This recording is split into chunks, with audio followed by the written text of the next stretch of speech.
Shout out to our sponsors at IconBet. Open source, decentralized gaming, no deposits, play straight from your wallet. IconBet, made by the players, for the players. Eye on Icon is proudly supported by Icon Nation and the Icon community. Hey everyone, welcome back to another episode of Eye on Icon, the episode where we go around the ecosystem and bring you all the latest and greatest news. And with me, as always, is our co-host, Icongrapher. How are you today, man? Long time. Yeah, I'm doing pretty well. I'm looking forward to a slightly shorter show than what we had last week, although episode. But nonetheless, this will feel like a breeze compared to that bit of a marathon session we did for the Icon 2.0 launch. Yes, I just realized this is our first news episode back, and we didn't do the news that week, but I mean, after 3.5 hours, was it? It was close to 3.5 hours. What more news Something could like we that. bring? Yeah, it was a good Yeah, one, though. Had a lot of definitely. fun. And I think it went out pretty well. It's one of those things where it's kind of the first time we had done something like that, and I think it was, I think there was a bit more pressure on you because you were handling a lot of the technology side of things, and I always assume if something can go wrong, it will when it comes to IT stuff. But I think it pretty much went down without a hitch. It was really helpful having Brian kind of behind the scenes, pulling the strings of the system and making sure people got let on when they needed to and let in and all that other good stuff. So much props to him. Much props to you for kind of keeping everything flowing well. And I was able to contribute here and there, but you certainly led the way on that one.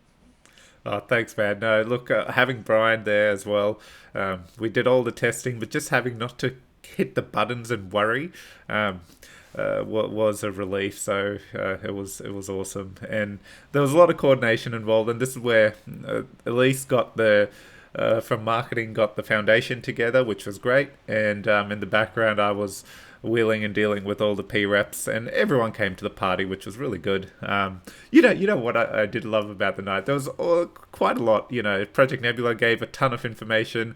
I think at that point I wasn't processing stuff, because it had been a while and I was starting to get wary. But I loved how Robbie came on and started talking, and then also just started talking about the team has been exploring this DeFi 2.0 and all this stuff, and it was like, whoa, hang up. I completely zoned in because I really need to get my head across this space. I know there's stuff been going on with Olympus DAO and time and all these things, and I want to understand the mechanics. Is it a Ponzi scheme? Does it really work? And it was so cool to hear that one of our teams is already doing analysis on that and hoping to, hopefully building something in the background. So I thought that was quite cool. Yeah, absolutely. And I think the highlight of the day was the first look at the demo of the Nexus interface for BTP, and I think that got a lot of engagement when we tweeted about it and stuff like that. So I think that was something that people were pretty excited about. I imagine it's probably. I think the last time I checked, it was, and this was like right after it ended. I think there were like 3,000 or 4,000 views or something like that on the YouTube. Yeah. On your YouTube page, and I imagine it's crept up higher since then from people who, it was maybe in the middle of the night when it happened, so they had a chance to rewatch it or something like that. So hopefully it brought in a growing audience as far as we're concerned, but also potentially as far as Icon is concerned as well. Yeah, look, this was interesting. So we had 560 people on at one given time at its peak, but they stayed, the viewership stayed quite high right through. Probably that last hour is where it dropped, but it dropped to 300, and that's considering everyone who listens to this is really the hardcore community who wants to know everything about Icon. We've attended different AMAs and things, and we see our attendance rate. So this was, in my eyes, a huge success. And to your point, Icongrapher, so by the time the stream ended, we were already close to 2,000 views. So people were playing catch up. I think we've topped out at 4,600, which is very high. And what I've noticed though, as the day went on, if it's a live event, it seems like the views didn't grow as, say, a tutorial or something like that, where it starts off slow and then compounds over time as people start watching it or the protocol's about to launch. So it's very much the live streams are in the moment, and within the 2 days, from what I can see, is where it went from nothing to max viewership to then fizzling out again. But at the end of the day, it was great that to have so many eyes on it. And yeah, awesome stuff. And from what I know, I've heard everyone in the foundation loved it, and they loved the turnout and how the community got behind it. My personal call out was Iconographer. I felt bad. There was a lot of questions going on the side. I really clicked onto it a bit too late, and there was this perception that we were intentionally ignoring the questions being asked, and that was just not the case. And yeah, it was a first time event for all of us, so we're all figuring it out. But next time we do this, and I know the foundation are keen to make this kind of a 3 monthly piece, hopefully. But when we do this, we'll make sure we have that captured as well, and so that everyone's part of that community event. Yeah, absolutely. Well, and I think the most important piece of news, at least leading up as far as this episode is concerned, is the fact that it appears that the new blockchain works basically exactly as planned. So there, as far as I've noticed, there haven't been any issues or glitches or anything like that. So that's one of the I think that's the one thing people worry about, or I would certainly worry about when Scott pointed this out, that essentially the first time a one blockchain was completely migrated to a new blockchain. So it's kind of a unique precedent as far as blockchain history is concerned, and looks like it got done basically without a hitch. So I think that's one of the most important takeaways from this whole thing. You're so right. I can't believe we'd covered the other stuff and ignored this point. What a huge accomplishment. Right. And everything just went smoothly. I mean, in the background, they've been releasing small fixes and things. That's probably why I guess we haven't gone for the network proposals stuff to get voted on.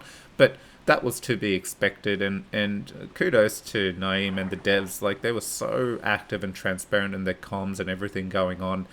It's really been a step up. Like, you can see even at the build up, the information. Yes, it may not be flowing to its highest points on Twitter and things like that, but you can see in Discord they're very active and they're communicating and having very open discussions about all kinds of topics. But this particular migration, flawless. Well done to the team. I think we could host another party just discussing their accomplishments. Yep, absolutely. Let's dive in. Markets. I feel like we've changed the show format, man. How are we going with the markets? I've got the yeah. Well, obviously, it was a bit of an exciting week for as far as Bitcoin is concerned. Obviously, hit a new all-time high. I think it got right at 69 or right under 69,000. So that was certainly cool. And we did the standard, the standard thing where Bitcoin moves a whole lot and then the alts just kind of freeze in place. I think some alts moved, like especially Ethereum obviously did pretty well, and some of the other ones closer to the top.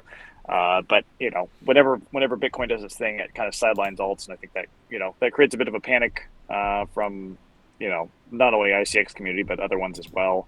And that we've seen it just play out 1,000 times, guys. So that's just how it always is. As money starts to flow out of Bitcoin into down the market cap ranking, obviously alts do better. And so again, we've seen this play out now. Just because it happened in the past doesn't mean it always happens in the future. But I feel pretty comfortable that I expect similar things to happen. Obviously, we had a bit of a pullback within the last 24 hours or so. But nothing too unexpected or too dramatic. I think a lot of us are just hoping.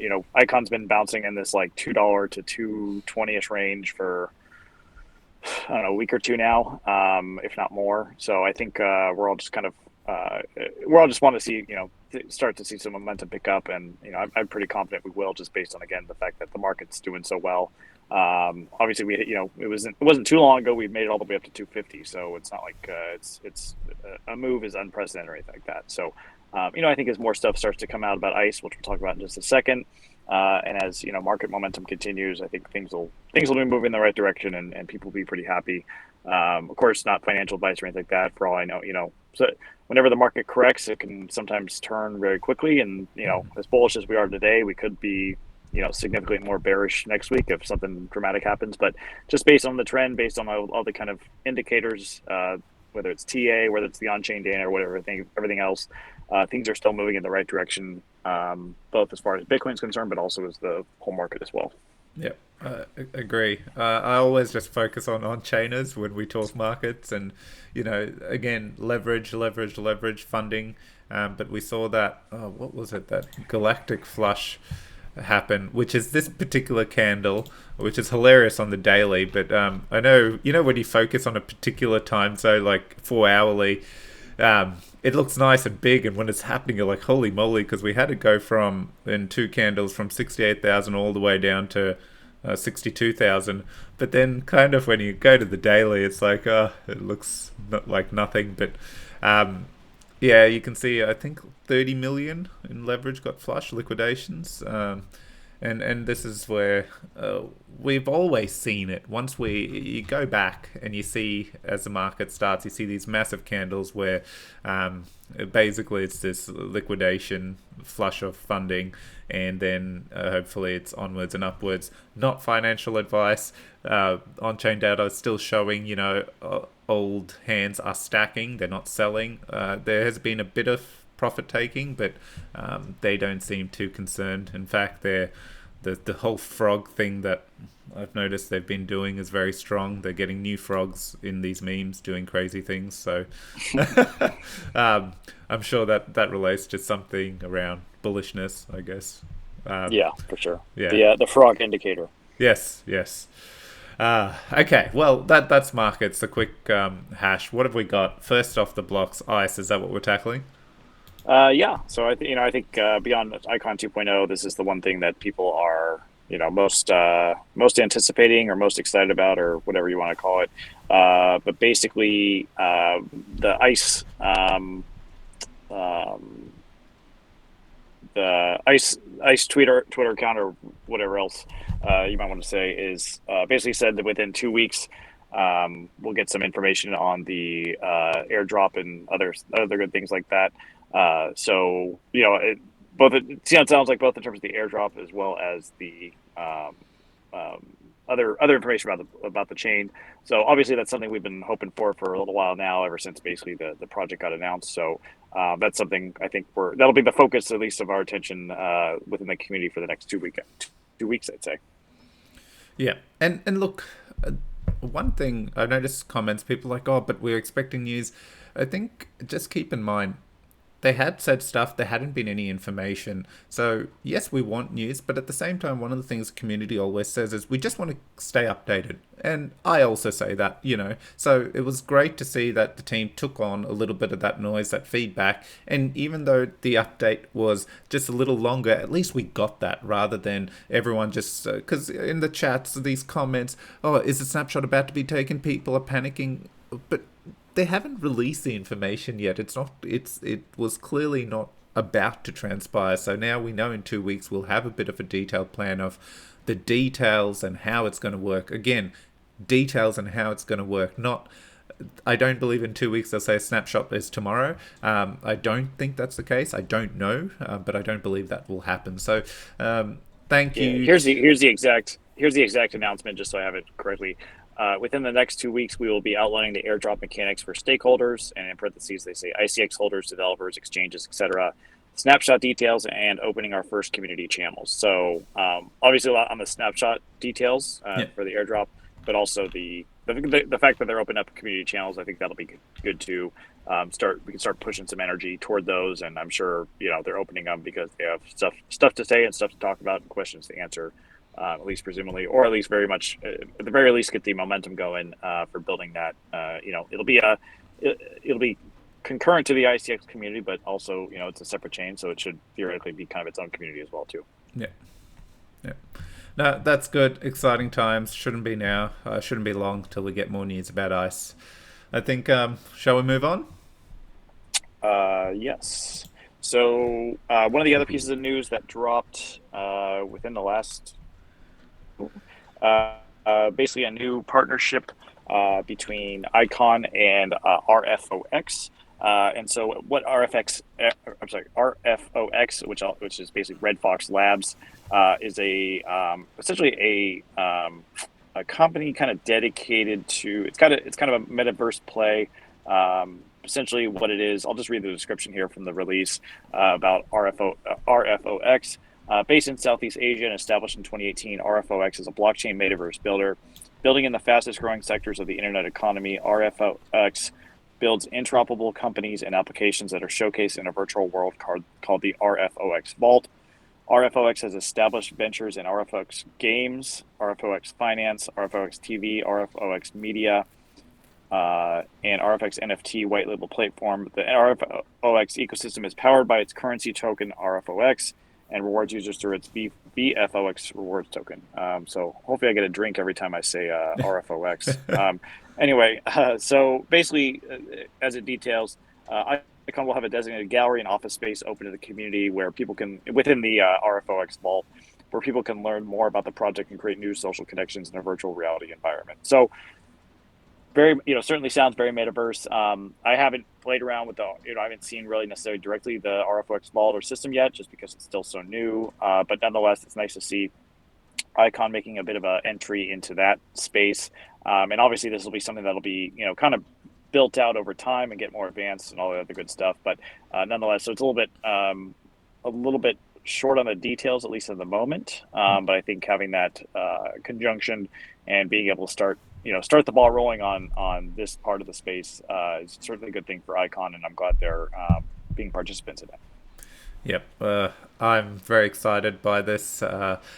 What's so cool about this entire partnership is, we have someone in the community who works in this space that has got in contact with key people and put forces together, and this is like a little side success story that people may not realize, but this has actually happened. And in one of the other releases, they call out the company and the individual who did it, so full credit to him to really pulling everyone in a room, finding potential in Red Fox. And Red Fox is, this is not they've been doing all kinds of ventures. So, and as Icongrapher read out, they have a whole suite of products.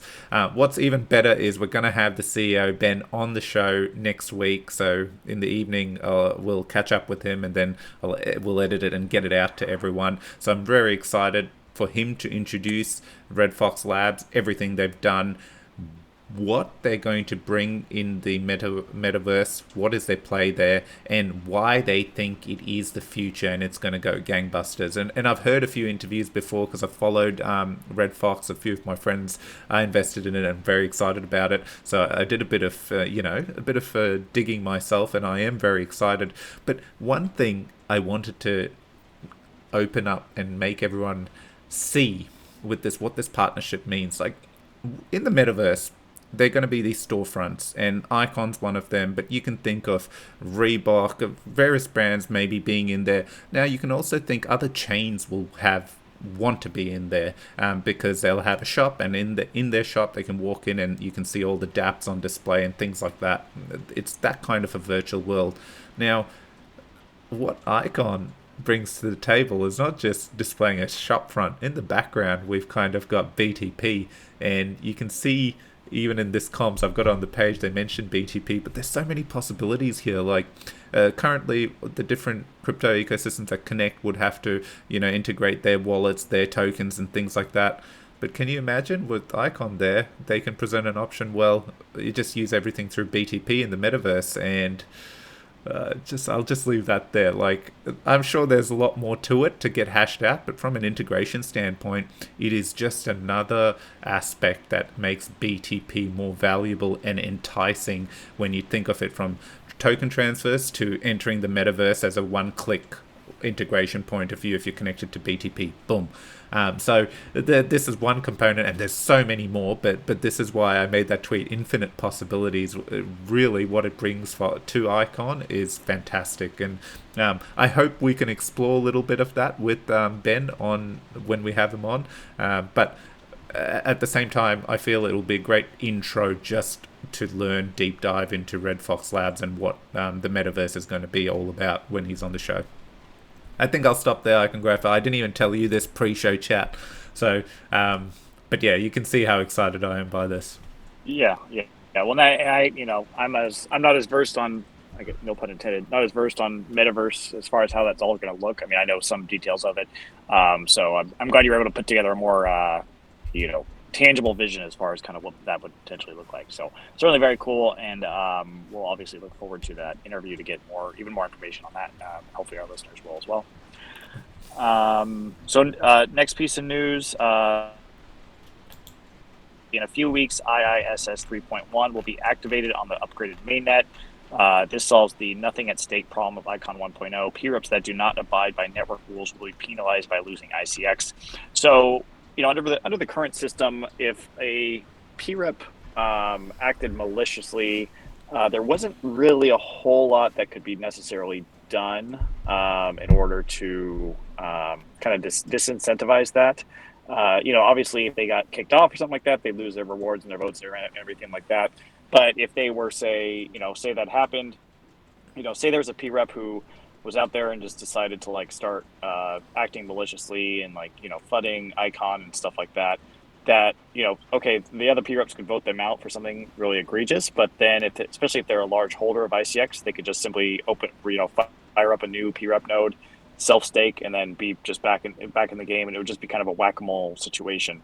Now, under the new system, thanks to the bond that's in place, that ICX, the P reps have to basically post a bond in order to receive rewards. And if they don't post the full bond, they only receive a percentage of the rewards. And what this bond does is kind of creates a nice incentive system, because there's a number of different penalties that can happen. So I'm just reading a sample of them here. If there's a validation failure penalty, so if P reps can get the penalty when they fail to validate blocks successively for 660 blocks, which is it sounds like a lot of blocks, but that's really not that long. I think that's like an hour or something like that. Maybe less than, I'm trying to do the math there, but nonetheless, our block time is very quick. So I don't even know. I think even an hour is probably a pretty long estimate on my end. But nonetheless, essentially, there's only a turn skip there, so that's not as big of a deal. However, if they more habitually, there's a chance that they have a slash of 10% of their bond. So obviously, say they're a P rep that has to post a bond of 100,000 ICX. If they don't operate their node correctly for a given amount of time and it goes down, which would obviously be bad for the network, they'll see 10,000 ICX just slashed entirely. And meanwhile, there's a P-rep disqualification penalty. So if there's a P-rep disqualification proposal that passes and disqualifies one, they get disqualified as P-rep, but also they get 100% of their bond slashed. So obviously all their money would be gone. So this would solve the problem I just kind of outlined earlier, where they could just spring up a new node and self-delegate, because in this case, again, if they've got that 100K bond delegated, they lose 100K ICX, and obviously they're no longer P-rep anymore. So it strengthens some of the incentives for acting maliciously and things like that. So that's certainly a good thing among what IISS 3.1 has. There's obviously a lot of changes to the inflation model and things like that, but I know Fez is rearing up to talk about. Oh, I am also controlling myself. I think first things though, let's as you covered. So this is quite cool because at the moment there's nothing in place. So while we've talked about the slashing and the bond, let's touch on one of the big changes that is coming with IISS 3.1, where P-reps actually have to have a bond in place up to 5%. And the way it will work, now I'm not going to talk exact figures, but so say right now a Binance node, right? For them to earn their rewards, the maximum rewards based on their votes, whatever votes they have to put a bond, lock up ICX up to 5%. When they're at 5% of their total votes, they'll get their max rewards that node can earn. So all the P-reps are in this situation. So it's in the past, this wasn't the case. You could spin up a node, and if you self-delegate and then start getting votes, all of a sudden you're earning block rewards. Okay, so this is a big change, and this is probably where even in the Iron Icon chat, you're probably hearing I'm being quite vocal. P-reps are putting in their viewpoints, and they have strong views, which is rightfully and valid. But this bond is a big deal, and it's great. It's kind of that perception we have that P-reps are not doing or whatnot. This bond now solidifies that they have stake in the game, and then the slashing and all the things Icongrapher just mentioned compounds that. Well, they need to do their job and behave correctly, otherwise there are consequences. So enough about that, but just as long as you knew what the bond was about. So potentially, again, to recap that scenario, if I ran a node and I got 20 million votes and I did not put on any bond, I wouldn't earn any rewards as a block producer. Isn't that correct, Iconographer? That's basically the grunt of it. Yep, pretty much. Cool. So I'm not going to focus on what we have currently. What I'm going to say is what we're moving to. So this is a great spreadsheet that is available to everyone for you to play with. But based on the numbers here, you can see that when 3.1 comes in, we're close to 4% inflation. So we're looking at 3 million ICX a month. That is inflation. What that means is, so this is what it pays for different components. So at the moment it was basically block producers and voters, but what we're going to see happen is this gets split up like this, and you can see, so off that 3 million, 13% will now go to block producers. So assuming that's around 390,000 ICX a month going to block producers, and I'll say PREF, but let's say block producers. Relays, now this hasn't been worked through because at the moment there's no relays, but once BTP launches, I'm guessing there'll be some kind of proposal to reallocate here, and it'll have to come from somewhere. The next piece is CPS. So what we do know is the PREP rewards, from what they are at the moment, they're pretty much halving. This 30%, 13% is, if you look from now to when this would come into effect, it's almost half for the PREPs as block producers. Why? Because a lot of those are getting routed into CPS. So we can see off the monthly inflation, 3 million, 10% of it, which is 300,000, will be hitting CPS. Now, this is cool, right? It's not, again, I keep calling this out. Once this happens, I believe this should be block by block, shouldn't it, Iconographer? Because at the moment, the block producers and stuff, all their fees and things would happen block by block as they're earning. So CPS should also get topped up, because automatically inflation will get redirected into the right spots. Don't quote us on this, but I'm assuming that should be the case. That sounds right to me. Yeah. Good. Thank you. Voters. Now, this is a big one. So, off that inflation, you can see that 77%, over 2 million ICX, is going to us voters. Okay. Now, and this is where that argument, now, if you were in the Iron Icon chat, you probably saw people like questioning, well, and we've seen PREPs actually put this up, should we be having a serious conversation that is 77% high? Like, when you put it in the scheme of things, you know, the real yield you earn drops based on the amount of network that's been voted, ICX that's staked. But overall, this is what you see happening. And I wanted to paint that picture. Where do I stand? That's not the point of this. I think when you're armed with the information to understand this is where inflation is going.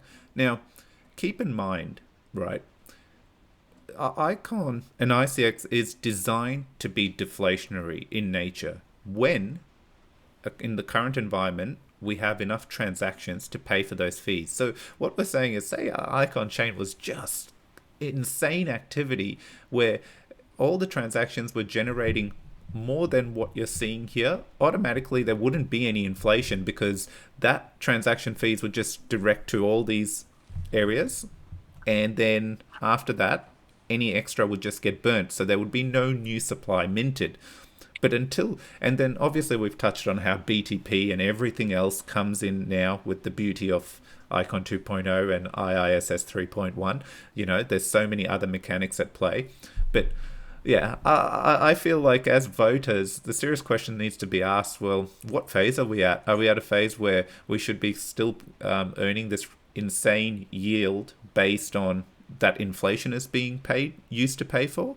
Or should sacrifices be made in the voter front to redirect more, not to PREP? Sorry, I don't agree with that. I think more should go into CPS so that we can be a little bit fiercer with our spending, marketing. We can set up DAOs. We can literally create launch pads if there was more inflation routing there.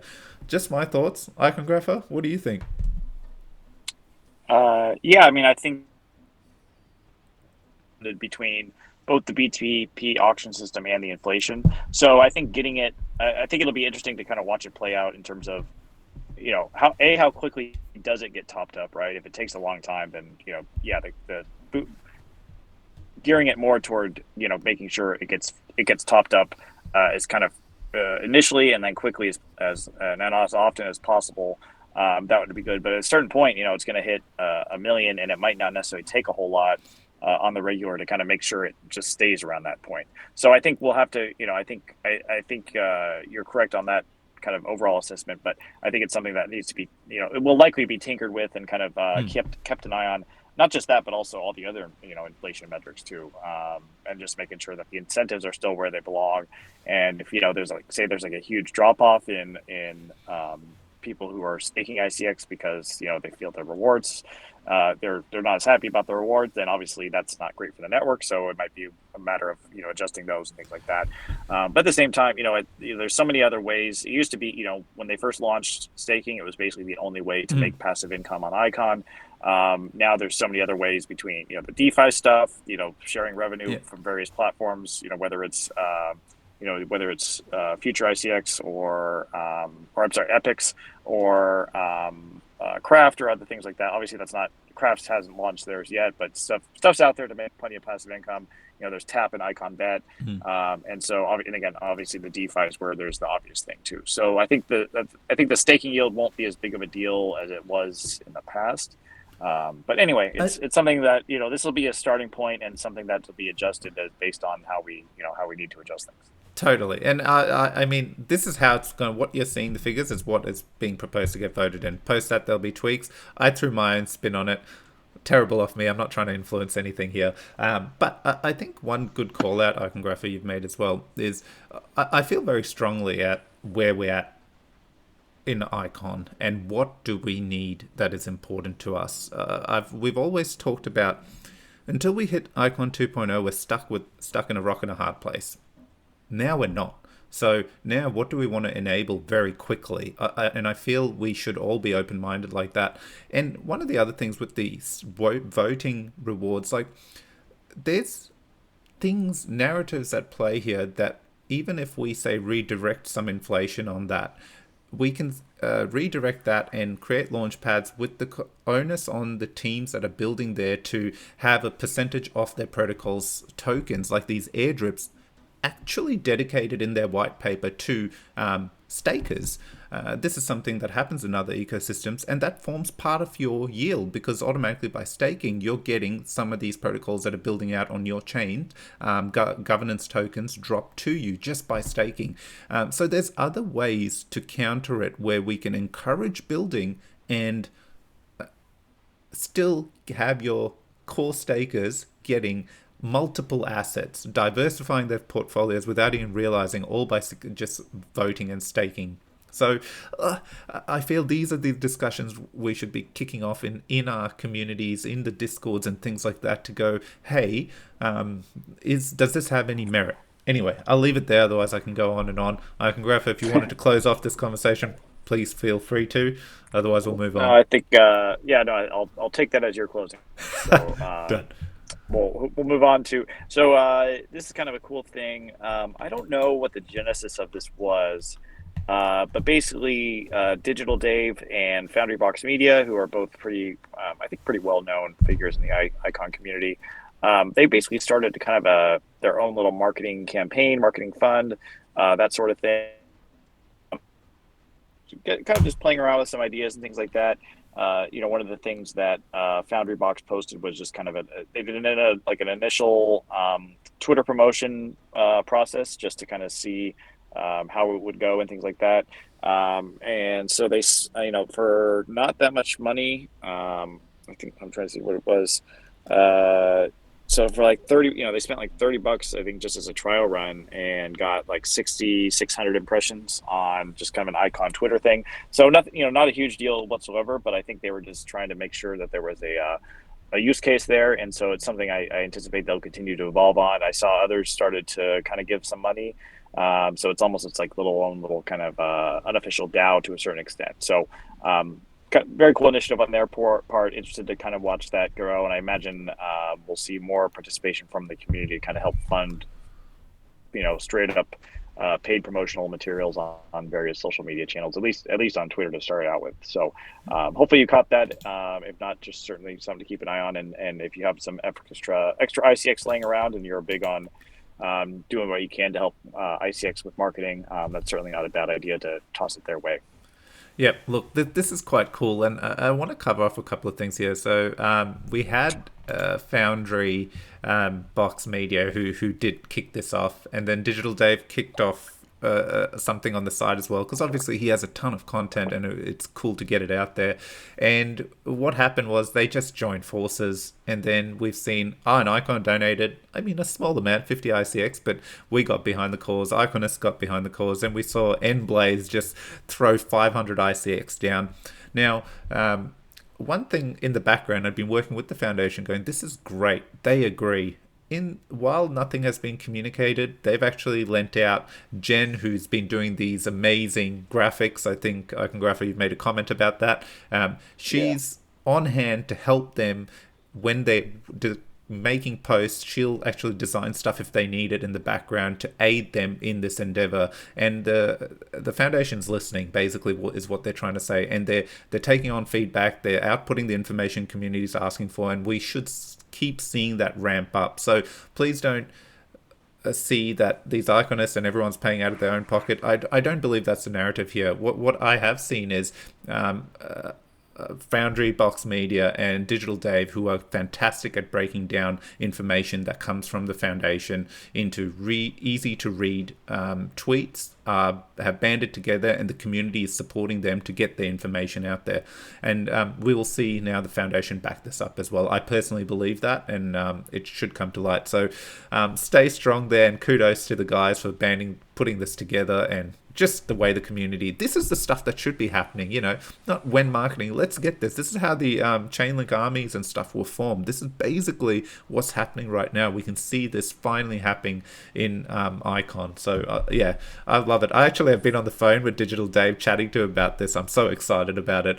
Iconographer, like seriously, any moment now I'm going to get an email saying you're fired from your day job. But yeah, no, this is fantastic. Absolutely. So we'll move on to our balance section, and this one's a bit meaty this month because this week, because we did get the roadmap update from the Balanced official blog. So as always, there's like a lot in there. Some big stuff, some smaller stuff. So kind of our standard disclaimers, we encourage you to go read it in full if you want to get the full deep dive. For podcast sake and for time's sake, we just want to pull out a couple big chunks here. I think it's the stuff that's the most consequential. So they point out that in the month of October, they've completed the transaction routing.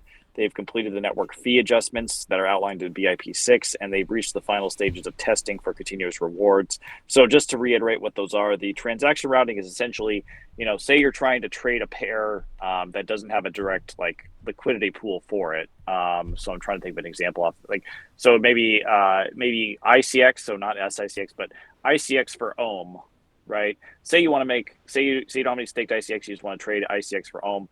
Rather than you have to manually go, okay, ICX to SICX and SICX to Ohm, what it'll instead do is kind of in the background, it'll just make that trade directly. So you only have to, you basically have to only click once or approve the transaction once saying make this trade. And it'll show a detail saying, hey, here's how it's going to get routed. Obviously, if it makes 2 trades, it's going to cost a little bit more and there might be a little more slippage. But you'd have to deal with that anyway, making that trade manually. So it just makes things a little bit easier. And a little bit quicker, and I've seen this deployed on other decentralized exchanges, and it works really well. And I saw a little screenshot. I think Scott posted it, kind of just showing a little preview of what it looks like. It might be on the. I'm not sure if it's on the blog or if it's on. I've got it. I was just going to say, yeah. I perfect. literally got the example where, and this is cool. ICX to BNUSD. It shows the routing, and what Iconographer, you mentioned. One thing is this. Each of these are separate transactions. It's just happening in the background. So you would probably notice instead of 2 seconds, this may take close to 6 seconds, which is still nothing. But right. In the background, these swaps are happening, and it just makes it beautiful. Yeah. Yep. I think you're going to save a lot of time arbing now. You don't need to keep checking every single pair. Well, yeah, and it makes it easy. It creates a bit more. It kind of does the math for you as far as saying what is the actual, what is the price say, but what will you actually receive when it takes into account the fees and the potential slippage as well. So that'll certainly make things easier. And then the other one was the network fee adjustment. This is the process where rather than, right now when the network fees get paid out, they get paid out in like 8 different currencies or something like that. So instead of that, it will instead just denominate them in BALN, SICX, and I believe BNUSD. So anything that's not one of those three will be basically converted into BALN, which makes things a little bit easier. So that way you don't, like sometimes I'll get like literally just pennies of USDT or something like that, which is nice, but at the same time, I wouldn't mind it if that just automatically got put into BALN or something like that. So that'll be nice, and I think it sounds like it also eases things up on the infrastructure side of things as far as the backend is concerned. So that's obviously good as well, and just makes a bit of a cleaner process. So and obviously, and finally, it's potentially add some buy support, some buy pressure onto BALN. That would be the theory, at least. At the end of the day, if people still end up selling their BALN, it doesn't matter as much, but nonetheless, there'll be kind of a default. Every day there'll be a default kind of mechanism for doing that. Did you have anything to add on that, Bullet? No, excited about this one. Yeah. And then the last one is the continuous rewards, and this is like kind of what Ohm does, where rather than only being able to claim BALN every 24 hours, it instead compiles, I think, block by block. So you can go claim your Ohm rewards 50 times a day if you want to. And so I think that's a nice thing because, again, people don't always necessarily want to have to wait 24 hours, or they like to watch their rewards kind of stack up in real time or whatever else it might be. So certainly nice to see those. So it said they completed those. It says these 3 features are all major upgrades, so we'll be staggering their deployments to mainnet over the next 2 weeks. We'll post an announcement for each upgrade on Twitter as they happen. So I think this is basically, because they are so significant, they want to do them kind of one at a time, and that way that if there's any issues or little hiccups or anything like that, they can kind of fix one and focus on that, rather than if they deploy all 3 at once, then they're kind of, have to deal with all 3. So just from a practicality standpoint, it makes sense to kind of stagger them. Also, it draws a little more attention and excitement to kind of stagger those upgrades over time, rather than, again, just dump them all out at once. So helps build a little more hype and excitement behind the platform, and that's always a good thing. So certainly excited about all those. Yeah, and the only big thing here is, we'll go the Ohm style, so that you add liquidity and then you'll have to stake the LP on balanced. So that will be a small change, but continuous rewards is totally worth it for that. Then, one thing, I thought this was cool. We can see they've given us a sneak peek of custom liquidity pools. I've been very vocal about this. I want to see this happen.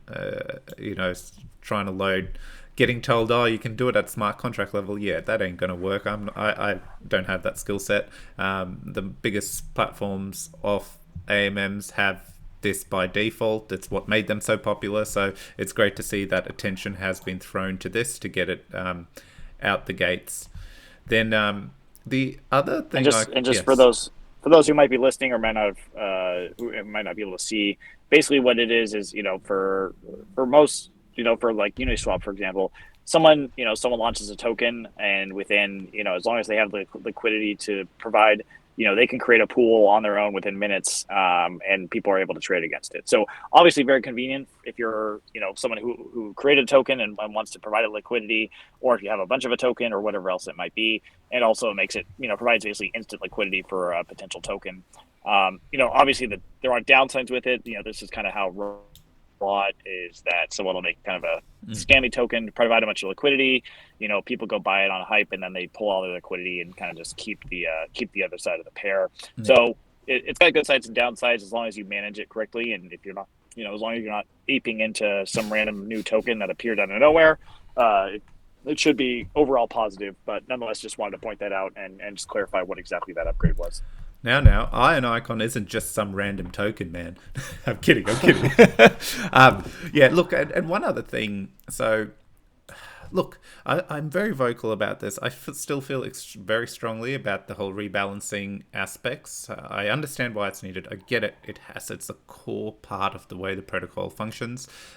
There's constantly ongoing conversations and suggestions because we know people are feeling the impact. We know it's impacting views. Like, I personally don't want to borrow anymore because I keep seeing it disappear and I have to manage it closely. One of the things is this rebalancing hedge strategy. So they're doing a bit of work to make this very clear and educate everyone on how you can hedge against it.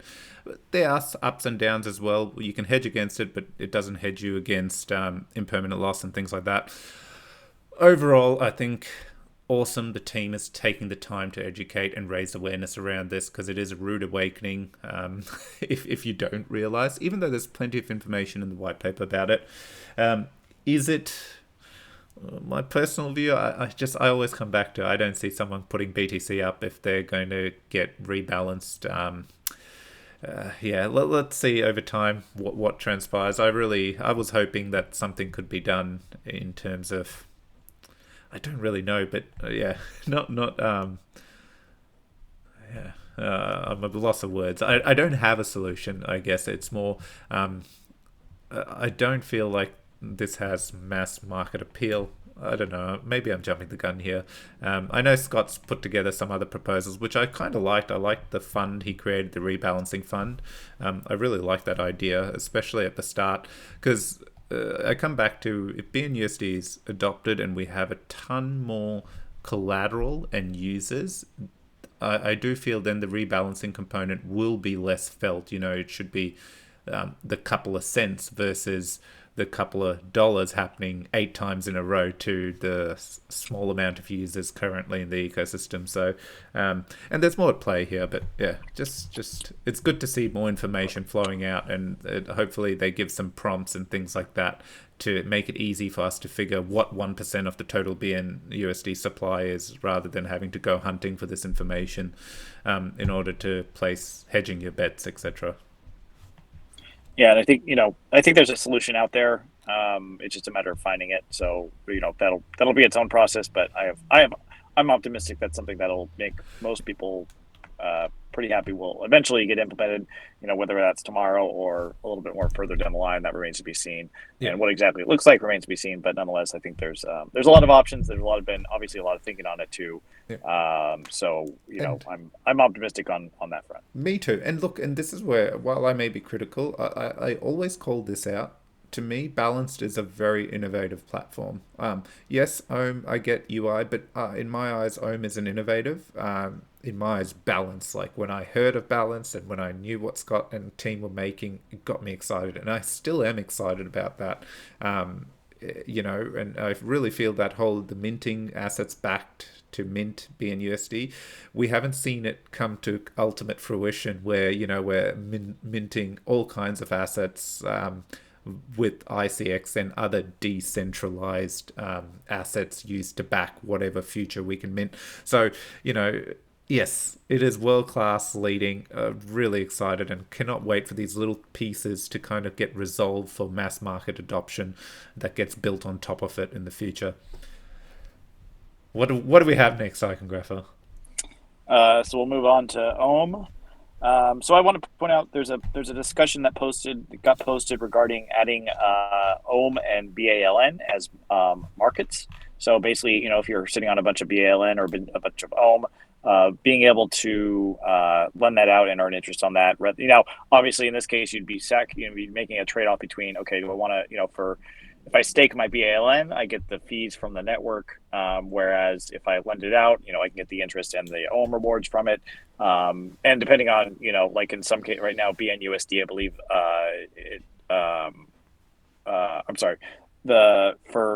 so there'll be a decision that people would have to make between whether or not they want to, basically earn the rewards from the system or to lend it out. And so now this is just in the discussion phase. As far as I could tell, there wasn't like there hasn't been a vote yet or anything like that. But I think it's just something cool. It provides a bit more options for people who are holding those tokens and maybe want to, take out funds against them or something like that. I was going to say with BNUSD, I believe you can't at this point use it to like take out collateral again. Like you can't use it to borrow SCX or anything like that, if I recall correctly. Correct me if I'm wrong. So there are limitations that can be put on these things. One of the things I got pointed out is, if you can borrow Ohm, you can effectively, and it enables the shorting of that Ohm protocol's token. And there was some kind of controversy, probably isn't the right word, but there's kind of people pointing out that that's not necessarily in the long-term interest of, or in the short-term interest necessarily of the protocol, that people can, borrow it, sell it, and then buy back lower. That's essentially what shorting is. And so there's some discussion around that as well. Scott had some good points on that. So nonetheless, if this is something you're interested, I encourage you to check out the thread. And then also OMM also released their roadmap update. Basically, they've built out or in the process, either have completed or in the process of completing a custom blog. So similar to what Balance has had. Just a good way to kind of interface with the community in a more effective way, and obviously built up the SEO traffic and other benefits as well. They're also they're discussed the preparation for the IISS airdrop. As you recall, they shut off the rewards for any SICX that was borrowed, as well as significantly increase the interest rate to 120% in order to significantly reduce the amount of money that was being borrowed. I don't know. I haven't checked in a little while to check if there's how much is in there still. But it certainly had dropped off a very high amount based on kind of what it started at before this was implemented.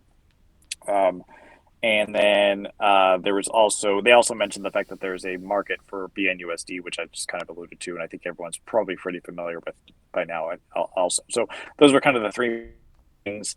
They said for during November, our focus is so they want to complete dark mode, which I know some people have asked about.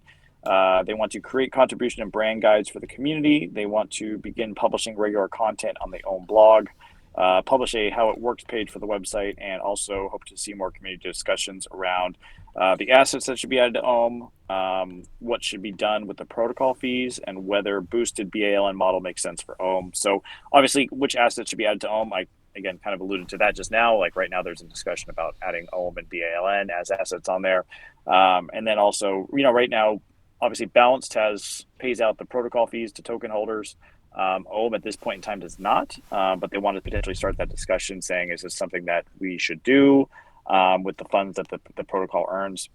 And then BALN has a model that's being built that allows you to lock the token in order to earn more rewards from the system. So the longer you lock it, the more rewards boost you get.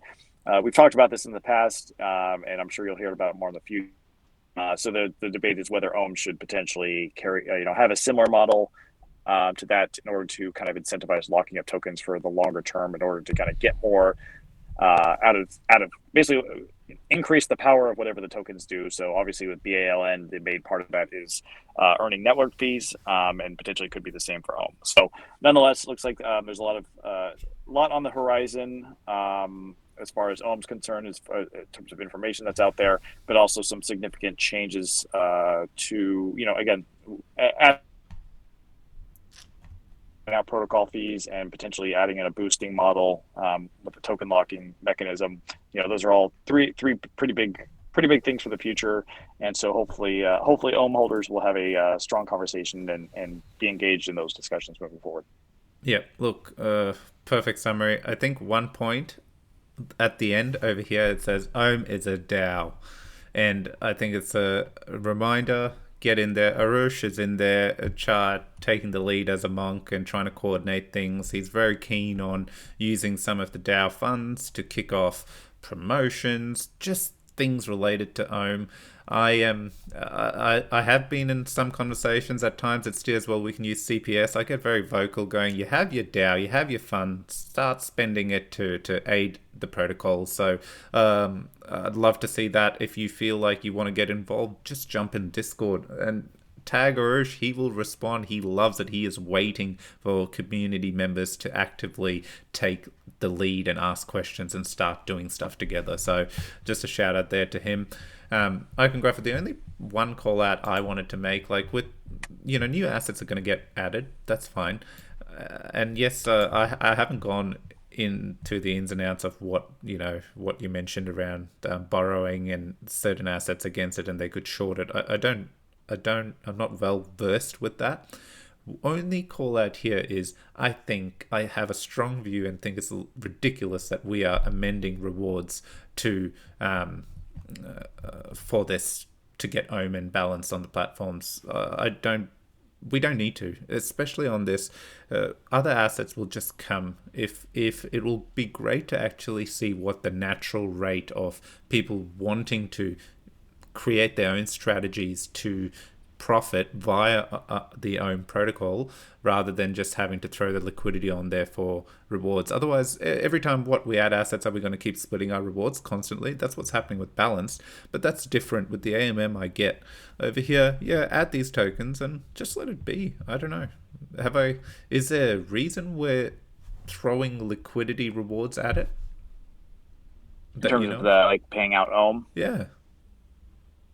Not that I can think of off the top of my head. I'm trying to remember if there was a discussion about this in the past that I might be overlooking, or on the fly here. What there's been, but I think you bring up a good point. There's already incentive with the actual interest that you earn. Yep. From loaning them out and things like that. I mean, I think it potentially makes sense that maybe on the if you need more on the supply side, in order to counteract the demand or something like that, there could be an argument for that. But ultimately, I certainly see where you're coming from. Yeah. Sorry, my dog's gone off, but yeah. Look, does he agree or disagree with clearly you? he does not want rewards to be given to those pairs. Look, Yeah. I'm not against it. I just, for example, sometimes we're just getting stuck, and I hear at times.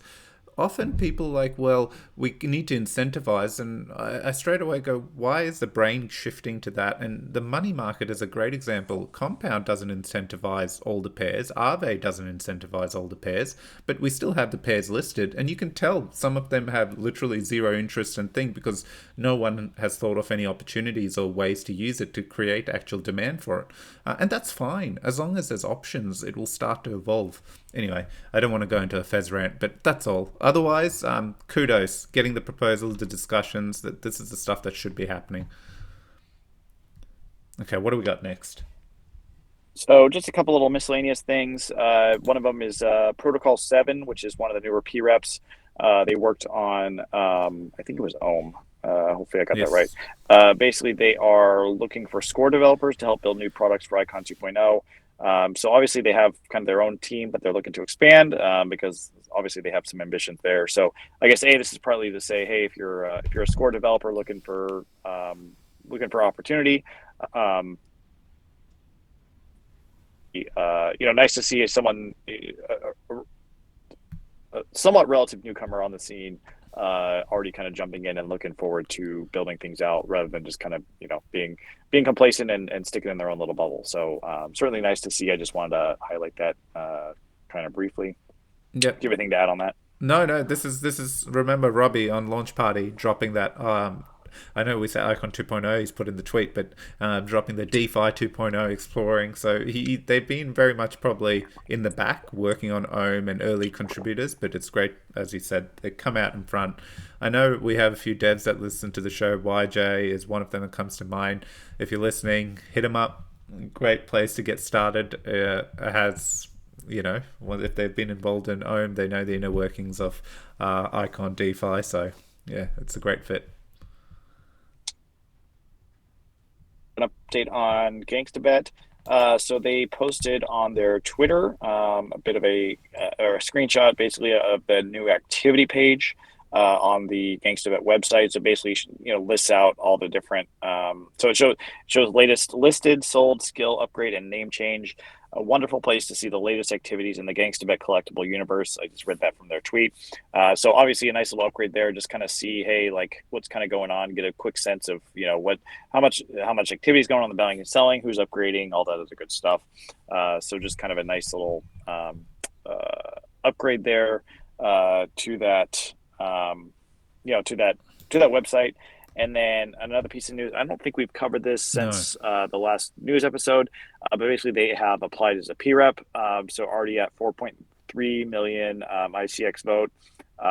So they're at number 26. I think this is from their tweet, but I think they actually just climbed into the top 22. I believe I saw that a little bit earlier. So they're now one of the main PREPs.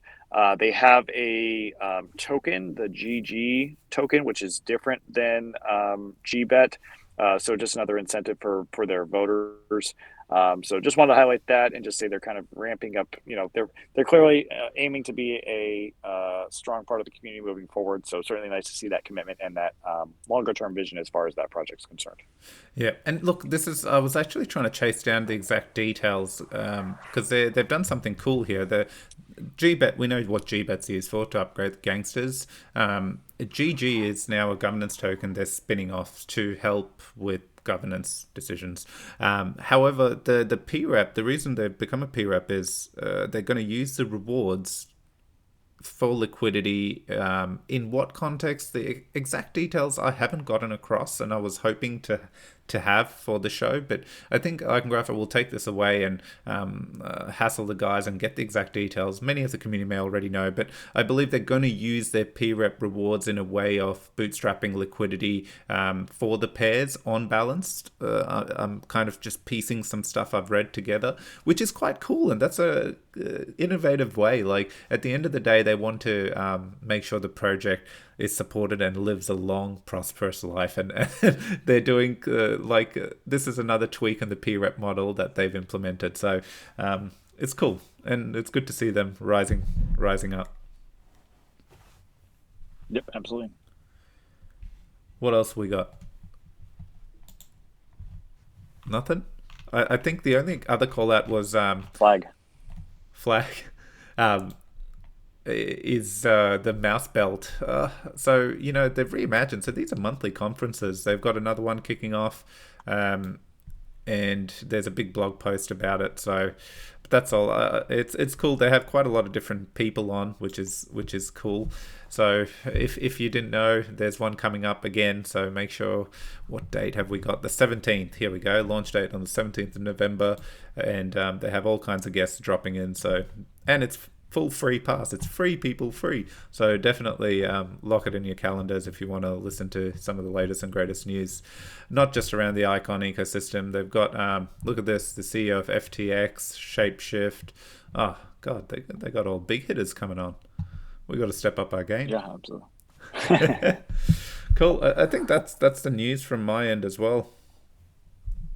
Yep, I think that pretty much covers it. Cool. Well, as always, not financial advice, everyone. Do your own research, make your own decisions. We're just two guys that are pulling together the information, thanks to Donnie in the back, who pulls everything together for us, and we're giving you the news, so you just have that one place to go rather than hunting in Twitter and Medium and all the different avenues to get news these days. So keep that in mind, and as always, thank you for listening. Share, really like it. In the future, I think I'm going to kick off some conversations. Icongraph, are you hearing this first, even though I should have spoken to you about it? I'm going to try and separate Iron Icon from the YouTube portion, have a separate YouTube channel just for it, so then we can kind of market it and push it out there as we start to see more BTP and connected communities. I think it would be good overall, and I know Digital Dave has been talking to me about it. He actually works in the marketing field, programming marketer, and he's given me a big write-up and suggestions, and I'm eternally grateful, because I tend to agree as well. So we're going to start this mass transition soon, and we'll need the community support to, one, resubscribe if you consume your content via YouTube. The Spotify and all that will stay the same because they have their own its own setup. But in this, as we transition, we'll really need the community to band together and like and subscribe and make sure we get our viewers don't drop, and it starts to, and we'll then use that to grow the Iron Icon community and ecosystem as well. But apart from that, thank you. We really appreciate. Thank you for the support everyone showed for joining the live stream. I cannot stress what a difference it has made, especially in terms of just a wake-up call to the foundation to go, wow, the community just really banded together and want more of this. So in future, it's just going to be easy to get these things organized, because they want to be part of it. They were literally buzzing. Every one of them were buzzing at the end. They just loved every aspect, and most of them, I believe, watched the entire stream as well. So kudos and thank you there to the community for getting behind and supporting us. That's all, Icongrapher. I will stop here. Take care, everyone. See ya.